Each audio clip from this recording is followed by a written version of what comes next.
নমস্কাৰ, মোৰ নাম আছিক আখতাৰ, দেউতাৰ নাম নৌচাদ আলী, মাৰ নাম আমিনা বেগম আৰু মোৰ গাঁৱৰ নাম দলবাৰী কণিয়া। মই পশ্চিম বনবাগ উচ্চতৰ মাধ্যমিক বিদ্যালয়ৰ পৰা মেট্ৰিক পৰীক্ষাত উত্তীৰ্ণ হৈছিলোঁ আৰু ইউক্লিড ছিনিয়ৰ ছেকেণ্ডাৰী স্কুলৰ পৰা হাই ছেকেণ্ডাৰী পাছ কৰিছিলোঁ আৰু তাৰপিছত মই এইবাৰ নীট দিছিলোঁ আৰু নীটত মই 515 মাৰ্ক পাবলৈ সক্ষম হৈছোঁ। ভৱিষ্যতে কি হ'লে? মই ভৱিষ্যতে এজন ভাল চিকিৎসক হোৱাৰ আশা আছে। যিহেতু নাই, পঢ়াত তেনেকুৱা কোনো অসুবিধা পোৱা নাই।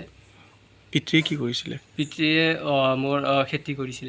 নমস্কাৰ, মোৰ নাম আছিক আখতাৰ, দেউতাৰ নাম নৌচাদ আলী, মাৰ নাম আমিনা বেগম আৰু মোৰ গাঁৱৰ নাম দলবাৰী কণিয়া। মই পশ্চিম বনবাগ উচ্চতৰ মাধ্যমিক বিদ্যালয়ৰ পৰা মেট্ৰিক পৰীক্ষাত উত্তীৰ্ণ হৈছিলোঁ আৰু ইউক্লিড ছিনিয়ৰ ছেকেণ্ডাৰী স্কুলৰ পৰা হাই ছেকেণ্ডাৰী পাছ কৰিছিলোঁ আৰু তাৰপিছত মই এইবাৰ নীট দিছিলোঁ আৰু নীটত মই 515 মাৰ্ক পাবলৈ সক্ষম হৈছোঁ। ভৱিষ্যতে কি হ'লে? মই ভৱিষ্যতে এজন ভাল চিকিৎসক হোৱাৰ আশা আছে। যিহেতু নাই, পঢ়াত তেনেকুৱা কোনো অসুবিধা পোৱা নাই। পিতৃয়ে কি কৰিছিলে? পিতৃয়ে মোৰ খেতি কৰিছিল।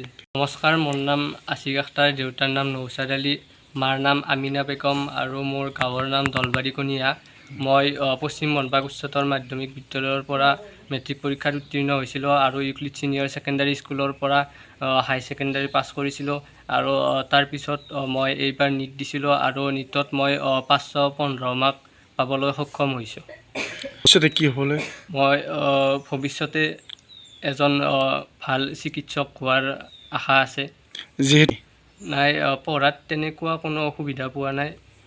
পিতৃয়ে কি কৰিছিলে? পিতৃয়ে মোৰ খেতি কৰিছিল।